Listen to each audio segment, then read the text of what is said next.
Welcome, everybody, to another Wednesday night edition here of the Rock Pile. And I have a special guest here tonight. I've been looking forward to it for the past month or so, and I know a lot of local people here in the area are also interested to hear Mr. John Finch. So, without further ado, I want to bring you right on here. I don't want to waste any time with you tonight. So, let's see if I can get you on here. There you are, man. How are you?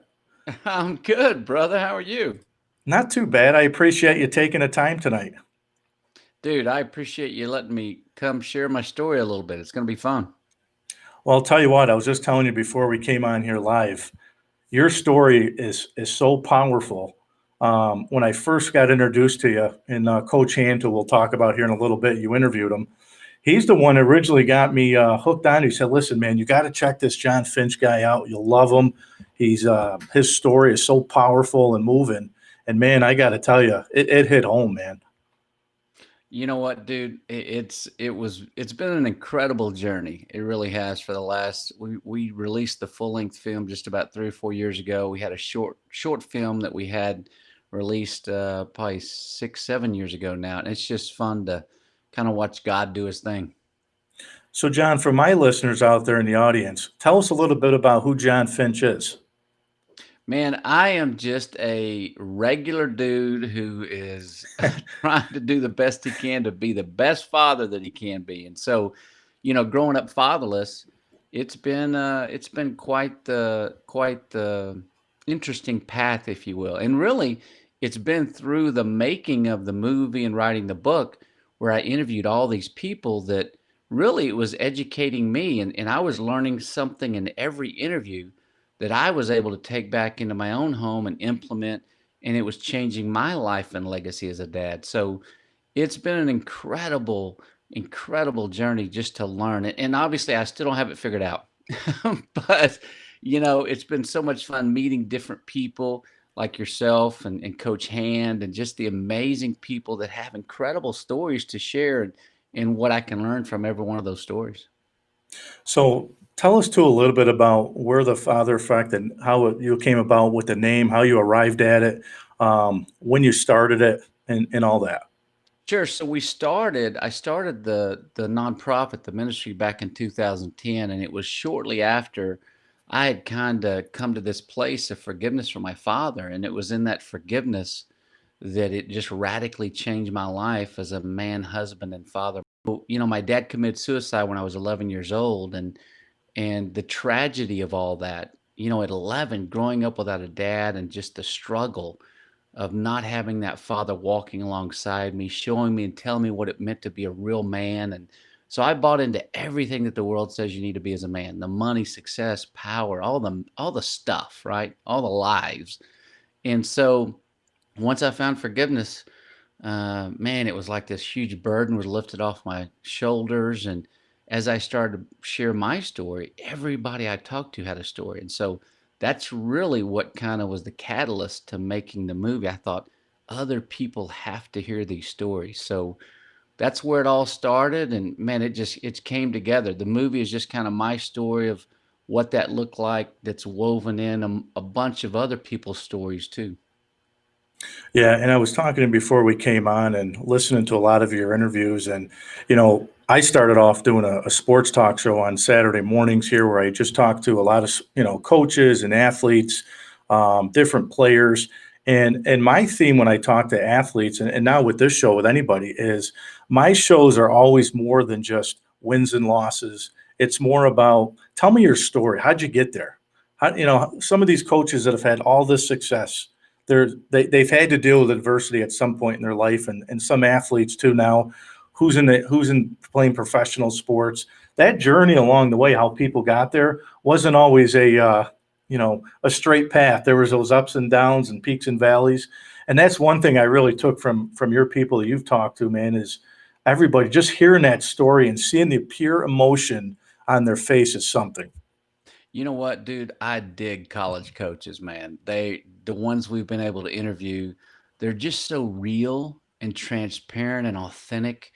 And I have a heart for those guys. And coaches were a big part of my life growing up. Those guys that I had step into my life, not having a father, and they were father figures for short seasons of my life. So I think the world of coaches and you know the impact and influence they have on the hundreds, if not thousands, of kids they coach through a lifetime is, man, it's so incredible. Well, I was just watching your last one or a couple ones ago with Corey Miller there from Alabama, played with the Giants, and I'm a huge Giants fan, so I knew all about him, and I thought it was great when you asked him about some Lawrence Taylor stories. But I thought you when you look at him when you were interviewing him, and you see the facial expression on some of the people that you've talked to, you hit home. You know, when you hear them speak about family and the struggles that they've had, it's something. It's special. You know, it's amazing the men that I've talked to through the years, and you can take the biggest, roughest, toughest son of a gun out there, and he starts talking about his father and the impact that his dad had on him, good, bad, or indifferent. And I've seen men, just the biggest of beast of men, just weep. That's the influence that we as fathers have on our children, and so it's trying to get dads to walk in that daily awareness and help them understand, man, your influence is incredible. And Right. I think most men don't truly understand just how big an influence they are on their kids. And I think what's neat too is, in sports, the mind plays a lot of games on all of us. I always say when I try to golf, it can't be that hard to hit a little round golf ball, but it is hard. But our mind plays games with us. Talk to us a little bit about the mindset too of the father effect and some of the folks you've interviewed. You know, I could tell you so many different stories. We've had powerful, powerful stories from various people, and just the message of forgiveness and hope, along with my own message and how I forgave my dad. But you know, there's so many things that dads struggle with. Most of us think that we're the only ones struggling, that we're all alone, and you know, we don't know what we're doing in this father thing. When in the reality is, none of us know what we're doing. You know, we're all imperfect, jacked up, wounded guys just trying to figure this thing out. So, really, it's about just trying to come together and being open and honest with other guys and learning from other guys about how to be better dads. So, you know, that's the father effect really is the significant and lifelong impact that dads have.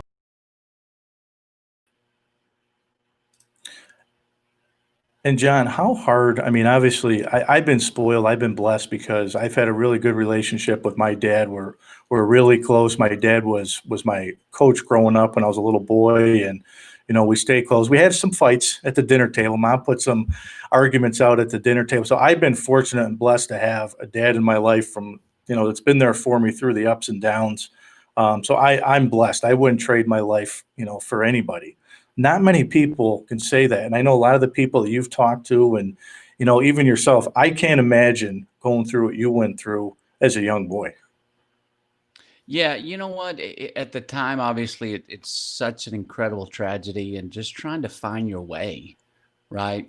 Without that dad there, you are a blessed guy. You really are. You're one of the lucky ones because not too many guys out there had a father that Yeah. was there for him and engaged and involved. You know, I tell people all the time, there's kind of two different guys I run into. It's the guy that wants to be a great dad, but just doesn't know how to because it wasn't modeled for him. You know, either didn't have a dad or you had a bad example for a dad.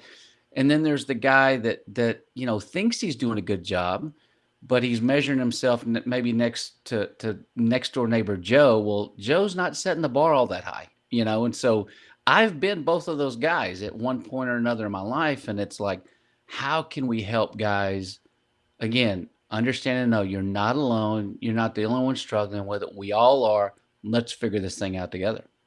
Now, if I obviously there's a lot of things we'd like to change. I wish I can go back and do a few things different in my life. But again, I wouldn't change anything for the world. I had a good family life growing up. Again, I've been spoiled.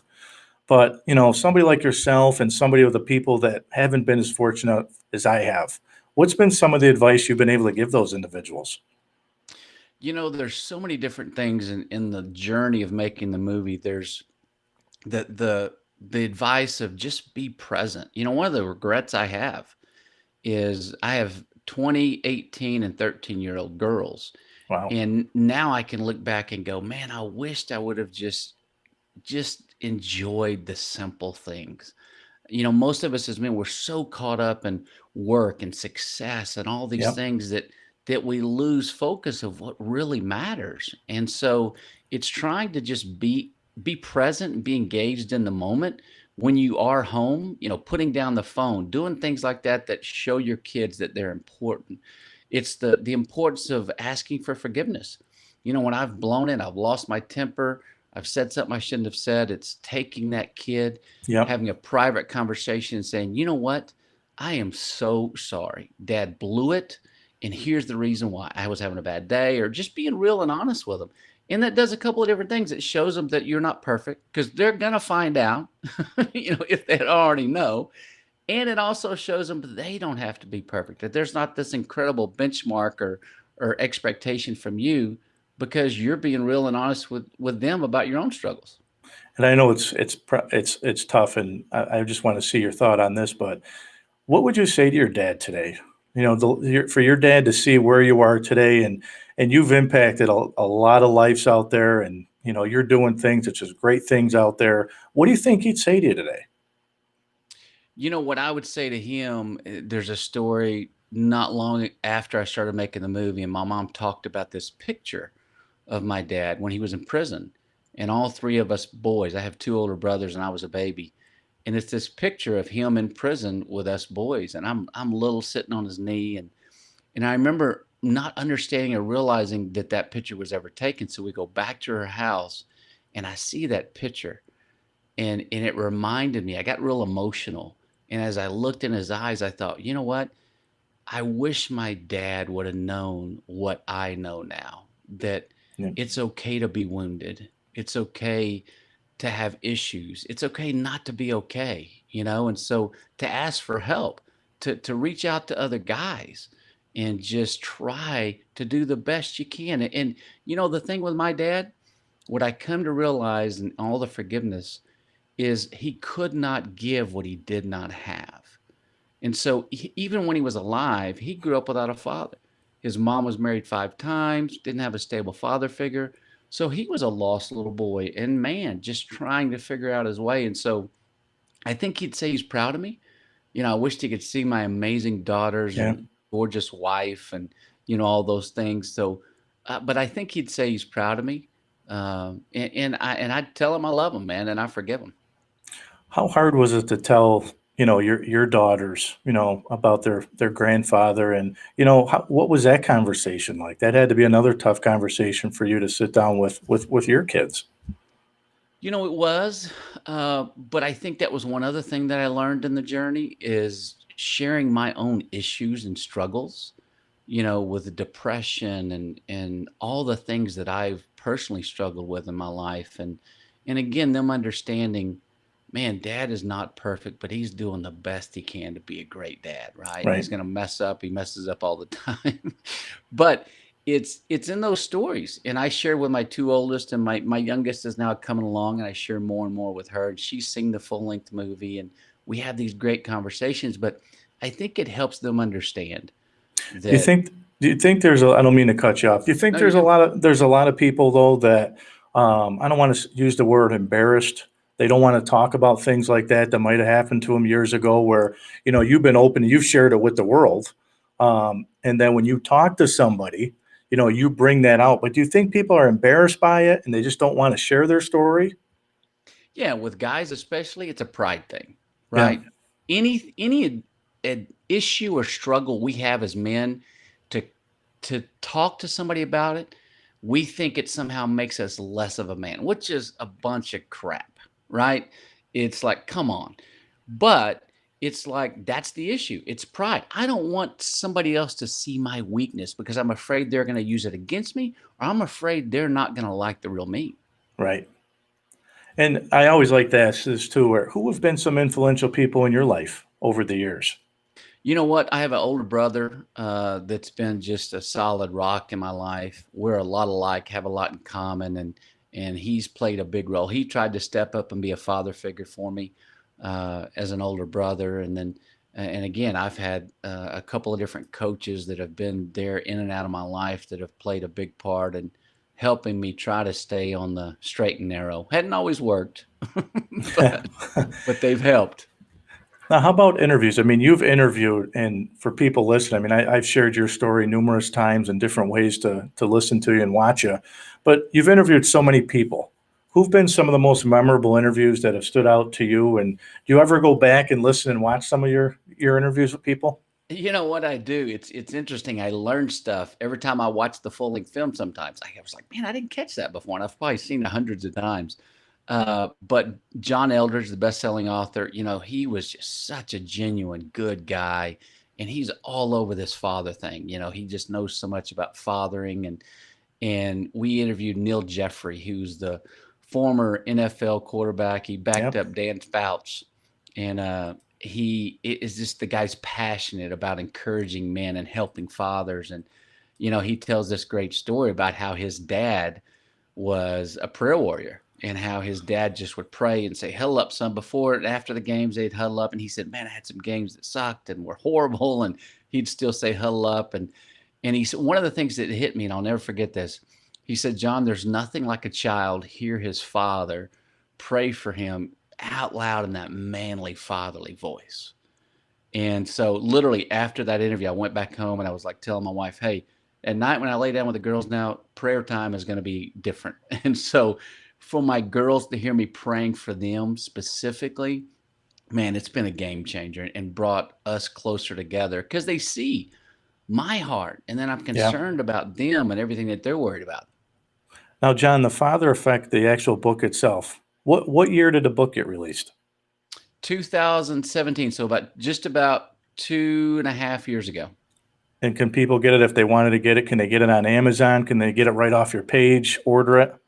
Absolutely. It's on Amazon, and I think it may still be on Barnes and Noble, but it's also on our website.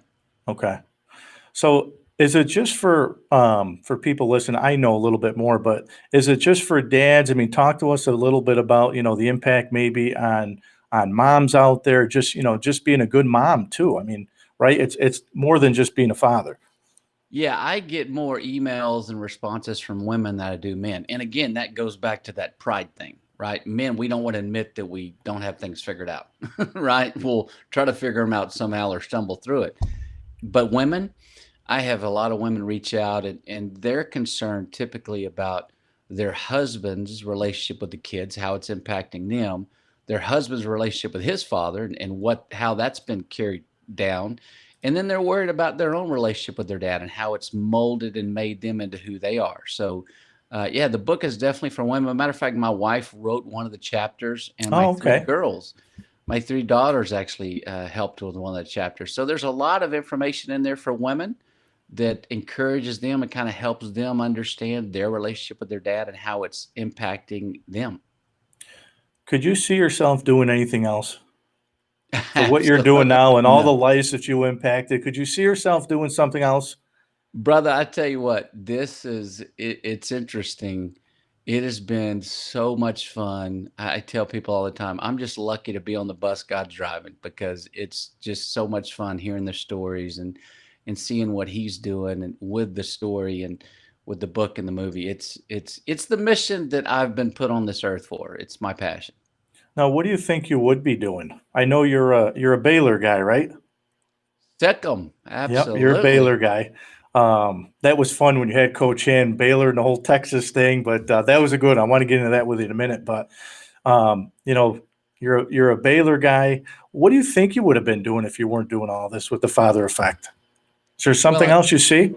you know what? I can't imagine really doing anything else. It's interesting. If I wouldn't have found forgiveness from my dad, honestly, and the radical change that it made in me, I would honestly probably be dead or in jail. I was just a hardcore social alcoholic, good time Johnny. I was dying for attention from other people, and so the wilder, the crazier I could be, I would get that attention that I didn't get from my dad, right? That affirmation and everything. And so I was just a wreck. I had a lot of issues from my behavior and just suffering from that abandonment. I was a pissed off dude. I was angry at dad, and my dad. I was angry at God. I was angry at everybody. Do you think if Dad was around now, you think you would have been a different person? I think so. Well, I would hope so. I would hope, even if I hadn't found forgiveness for him, that he would have gotten me in line a little bit and taught me, how to do some things. But it's an interesting question. I don't know if I've ever had that question asked actually. And there's, you know what? I'm 52 years old, and for the last 40 years, I mean, there's still about once a year I wake up in a cold sweat because I've dreamed that my dad really didn't die, that I see him out at the store somewhere or whatever. So there's still that incredible desire to have a dad or to have that father figure, and so it's something I don't know that'll ever go away. Do you think if you could go back in time, do you think you could have did anything different as a young boy to prevent what happened? Well, it's interesting. I found the shotgun that he killed himself with about 2 weeks before he killed himself. Hmm. And I was digging around the closet, and I was like 11 years old, just hanging around the house, and I came upon this sawed-off shotgun, and within probably a minute, he was over my back saying, "Hey, son, don't you ever tell anybody you found this, now get out of here." So I struggled with a lot of guilt and unworthiness for many years, knowing that, well, I should have went and told somebody, all that mess, right? That an 11-year-old is trying to sort through. So I don't know. I don't think I could have done anything different. And I'll tell you what, I blamed myself like a lot of young kids do. Hmm. I blamed myself for my dad killing himself. And it was like, maybe if I would have acted better or done something different, he wouldn't have taken his life. And so there's that crazy psychology that goes on in a young man's, world and head when something like that happens. And how would your brothers, your mom? How did everybody handle the last so many years? You were a young boy. You said you're what, 11 years old when it happened. So Mhm. how did mom and everybody handle that growing up? It actually brought us together as a family. I guess it was probably going to do one or two things. It was going to tear us apart or bring us Hmm. together. And it really brought us together as a family. But interestingly enough, we never talked about that day until about 5 or 6 years ago when we went to release the short 15-minute film, which is on YouTube. And before I released it, I had my brothers and my mom come over and we watched it. And that was the first time that we had talked about that day ever. And Wow, so, yeah, wow. it was really interesting, and it just made me start thinking, why have we never had these conversations about what happened? Because I learned a lot from my brothers. They were telling me stuff I was like, what? I don't remember that, and all these crazy stories going on.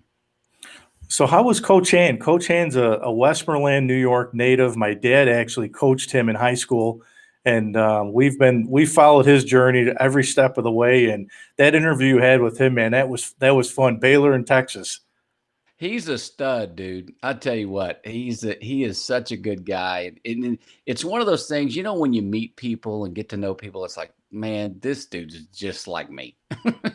There's Yep. so much in common. I mean, we're both stunningly handsome men that are ripped like you wouldn't believe, right? So it was really an honor and a privilege to be able to have a conversation with him. Yeah, and Coach Han almost died. I mean, he had a personal story where he had a brain aneurysm and didn't know if he was going to make it or not, and so he had a tough road. A personal story that he can share. And I always think that people relate when you share your personal stories, and I've done that a lot with myself. Like I said, again, when I talk to people, I want to know. Talk to me about the journey. Talk to me about the bumps in the road, how you overcame them, who helped you. And I think what's been amazing throughout the people that I've talked to is some people don't have anybody to turn to. They got to try to figure it out themselves. And you know, you talk about God and faith and all that. And I'm probably not as religious. I mean, I'm Catholic. My family, we say prayers, and my grandmother passed away of cancer not long ago. And you always hate to say the stuff that death and all that brings a family closer together, but sometimes it does. Yeah, it does. And you mentioned it. And that's the biggest issue I probably run into with men. Most of them, there's a lot of angry guys out there, and they don't even know why they're angry, right? And a lot of it has to do with this father issue. It plays itself out in so many different ways, and we call it the father wound. And I've wounded my kids. I'm not perfect. I've messed up and wounded my kids. I think I wound them less now, than I did before because I was a jerk and all the other stuff, that went along with it. But most guys just are too prideful to be open and honest and real with others. And that's what we've got to get beyond. We've got to be able to have conversations with other guys that know all the stuff we're struggling with so that when we are struggling with porn or alcohol or drugs or whatever, we can call the guy up and he can talk Right. us off the ledge. Yeah, and one of the things that always hits me and hits home for me is, I coach my son's youth baseball. I've coached his Pop Warner football, and you see the single moms. There's no dad figure. They're troubled kids. Who doesn't go to school? And I'm talking 8, 9 year old, little boys that don't have that father figure. The mom or grandma, grandpa, they got to play that figure, and that's so tough, and it always hits home for me to say how fortunate enough my son is to have a dad like myself. And again, I'm not perfect by any means. I've made a lot of mistakes, but some kids just don't have that luxury. No, I mean, it's an epidemic that's so much bigger than I ever imagined. When we started making the movie, I knew there was a problem, but the fatherlessness epidemic and just the absent fathers. I mean, most people, when they hear absent father, they think physically absent, but the dad can be right there in the home and yet choose to do other things rather than spend time with his kids. And sometimes that can be even more detrimental because that's a daily reminder that dad doesn't like me. I'm not important. He doesn't love me, all those different things. Now, I'll tell you one thing, and with your audience being big kind of in the sports part of it, one of the things that's tragic for me is to see fathers who measure their love for their kids based on their performance, this Hmm. performance based love. And I've seen it with my daughters. My oldest one was a big basketball player with club and select and all that stuff. And I remember seeing dads like walk away ticked Hmm. after a game because their kid didn't play well. And it's Yep. just, that's the kind of stuff. Man, if we're It's measuring sad. our love for our kids based on that, think about them trying to measure their love for you based on your performance. Yeah. It goes both ways, Yeah. right? No, you see it all the time, and it's sad. Yeah, And I it's mean, you have some kids that don't even want to come home. They don't even want to leave the field because they know they're going to get it from dad that say, well, you didn't play well tonight. You're going to get the lecture. How about give the kid a hug? Give the kid a hug and say, you know what? You might not have played well. Tomorrow's another day because some people don't get to live to see another day. one of the guys we interviewed who said it so well. Andrew Bartman, he's a coach for USA Baseball, and got a powerful part in one of the interviews we had. He said, kids just need to hear the words, "I really enjoy watching you play." You know what? That's it. It doesn't have to be you suck or you had a horrible game and Yep. blah blah blah. It's like every time I learned this lucky enough years ago before my oldest one kind of got to playing and competing. She could have a horrible game and I'd go down and say, "You know what? I love you and I'm proud of you." Now we may talk about it on the way home, say, "Hey, maybe here's a few things you can do differently or here's what we got to work on." But man, you know what? You're going to have games like that. Not Yeah. every game is going to be a perfect game, and so you just do the best you can. And it's so scary now too. You see a lot of these young, not even just athletes, just young people, whether it's suicide or drugs and whether, heroin, all these overdoses. There's no age to death anymore. You're seeing more younger folks pass away, and that's scary. I mean, I'm 40 years old. I'm not like I used to be in great shape anymore, but it's so scary to see society today and these young people that are making poor decisions. I can't imagine trying to grow up in today's environment with social media and all the stuff. One of the things I was having dinner with a guy the other night, and we were talking about, the social media influence and impact on parents. I think has driven parents even more nuts because now it's, man, my kid's got to do good so I can take a video of him showing, holding the trophy so that everybody can see Hmm. how an amazing parent I am and how my kid's place number one. It's like, oh my gosh, man, get off of it. We got to be able to raise good kids that know, that not everybody gets a trophy, right? And that know, man, you got to work hard to get where you want to be. And there's so many different lessons in that.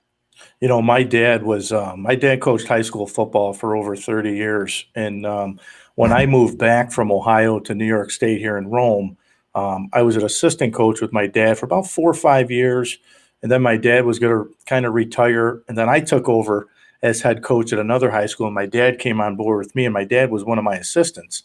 And I'll never forget, we were in a game and it was fourth down in the yard. And I called a timeout, and the coaches wear the headsets and they talk into the headsets together. And I said to my dad, I said, Dad, what do we do? He goes, you call it. You're the head coach.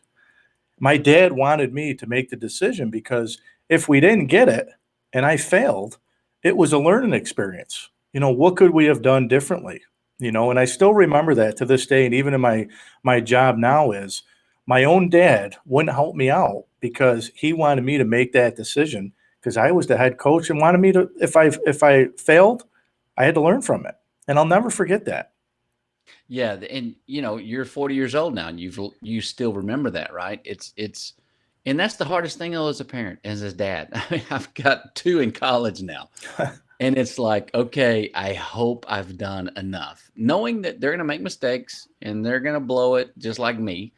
Yeah, But it's man, it's through those mistakes that they learn. Look, life's not fair, and hopefully they learn from those mistakes and are able to do better the next time. But the important part of too of that is that they know that we support them and that we're right. encouraging them and we love them no matter what. Yep. And I want to go back to the interviewing piece because, again, you've interviewed so many people of all, not just sports people. You've interviewed a lot of them. What I want to know is everybody has a powerful story. Is there a couple stories that stand out to you that you always remember and say, geez, that was powerful? I know all your interviews that I've watched are very powerful interviews, but is there a couple that stand out you could share with us? Sure. We interviewed a Dr. Meg Meeker. She's a best-selling author. Matter of fact, anybody that has any dads that have daughters out there, she has a book called Strong Fathers, Strong Daughters. And she's just, I love this lady, genuine, real, kind of no BS, tells it like it is. And she's a female telling men, if you don't do this, here's what's going to happen. And I love it. She's a pediatrician by trade, has seen thousands of young girls. And we were interviewing her. She in between takes we were talking, and she told me this story. She said, John, on more than one occasion, I would have a young girl come in my office, and it was 16, then 15, then 14, then 13. They were having sex at younger ages. And she said, I would check her out. Before she would leave, she'd say, hey, doc, can you write me a prescription? And Dr. Meeker would say, you're perfect. There's nothing wrong with you. And the little girl would say, I don't care what the prescription's for. Just at the bottom of it, put cannot have sex. And she Wow. said, John, these little young girls, 13, 14, 15 years old, were having sex with their boyfriends. It wasn't emotionally or physically pleasurable, but it was the only fatherly love, only manly Wow. love they were getting. They weren't getting that positive fatherly love from their dads. And so this was their permission slip to take to Johnny to say, hey, Johnny, I can't have sex anymore. Wow. That's powerful. Yeah, as a dad That's of three daughters, I I was have like, I have mine that's four. She's not there yet, but yeah, yeah. That was one. Um, the Neil Jeffrey story. There's so many bits and pieces of Neil Jeffrey's story too that, another one we interviewed a lady who was talking about, just the power of forgiveness and the healing that comes from it, the burden that's lifted off your shoulders as a result of it. We interviewed a guy, 84 years old, Dennis was his name. And I'll never forget, he was 84 years old and finally came to forgive his father. And he said, John, I was an angry guy for so many years. I forgave my dad tonight. oof. And I went to bed for the first time in my life at peace at 84 years old. So the message there is it's never too late. The other interview, John, of yours that I really liked was you interviewed, I think it was John Ball, um, who, one of the things you put in there is he grew up with a dad that was a monster. I thought that was powerful too. That was a good interview. He was good. You know what? John is one of the most solid, just good dudes. And the dude he's a big guy, but man, he's a grace guy. It doesn't matter where you've been, what you've done. I mean, he reaches out and just loves on people no matter where they're at. I mean, ex-cons, just, drug addicts, whatever. And the guy's you heard part of the story. His dad literally used Yeah. to beat him until he couldn't raise his hands anymore. And he forgave him, and it radically changed his life. Now, I know a lot of people, you look at holidays, you say Christmas time and Easter and Thanksgiving. Is Father's Day special with the whole father effect? Is that a special holiday for you? It is, because it's what I do, this fathering space. I think about it every day. Now, sometimes I overthink. I'm thinking, am I doing enough? Like all of us dads is like, are we doing enough? Well, I'm overthinking constantly. Like, okay, did I say that right? What did I do? Did I, I'm just overthinking stuff. So Father's Day, yeah, it's come to have a different meaning because of what God's done in my life and the transformation. My girls were too young to see the jerk John, the jerk dad. And so I was very lucky they didn't get to see that guy. But they've seen the transformation too, even in me and what God's done in my life. So there's probably a lot of young dads out there that are listening. My audience is all ages, but for young dads out there that might be struggling as a dad, there's a lot of responsibilities as a dad, especially a young dad that might have little ones, 3, 4 years old, like myself. What advice would you give a young dad? Man, tune in to a guy, an older guy who's been there. To this day, I love hearing the grandfatherly type guys. I had a friend of mine not long, a few years ago told me, man, get a guy who's older, who's a mentor, who looks like a good father, seems like he's a good guy, got his stuff together. And man, just ask him, hey, can I call you and ask you a question? He's paid the dumb tax, right? Where hopefully we don't have to pay that. So to really lean into a guy that's older, that's been there, that's got kids maybe that are a little bit older than yours, and to get wisdom and advice from them, it's invaluable. And I'll tell you, like a couple of the counselors told me when I asked them what the best thing a father can do for his children, love your wife. Make sure that is the number one priority in your life before your kids, Right. because you've got to have that thing right before you can then parent and be the father you need to be. So how can a lot of people follow you? Facebook, Instagram. What's the best way? Yeah, Facebook, we've got the Father Effect page, and then we're the Father Effect on Twitter, Instagram, pretty much across the board. Well, I'm almost out of time, but I got to tell you, meeting you and getting put, to give you a call after you interviewed Herb, and I followed your journey every step of the way here, and you've been a role model for me because my show, this one is, I want to share stories. I want people out there to hear the stories, and I kind of got away from the sports a little bit. I saved that for the radio. This is just more on the personal stage, and I want to try to share what you share in a different way. But you've been a role model for me, man. I follow you and keep up the good work, and it's been an honor to have you on here tonight. Brother, I appreciate the time. And hey, don't follow me too closely because I mess a lot of things up too. Nah, you're great, man. Keep doing good things, and I agree 100%. You were put on this earth for what you're doing, and you've changed a lot of lives. Well, I'm thankful, brother. It's all God, brother. I can mess it up in a heartbeat, and He just kind of keeps me lined up and on the straight and narrow best I can. Well, listen, keep in touch, and I'll send you the Be Live link. Check it out. I think you'll like it. It's an easy program to use, and which is good for me. I don't like those complex programs. You'll like it though. I think you will. Hey, keep up the good work, brother. Love what you're doing, man, and let me know how I can support you. Awesome, man. Thanks again, John. I appreciate it. You betcha.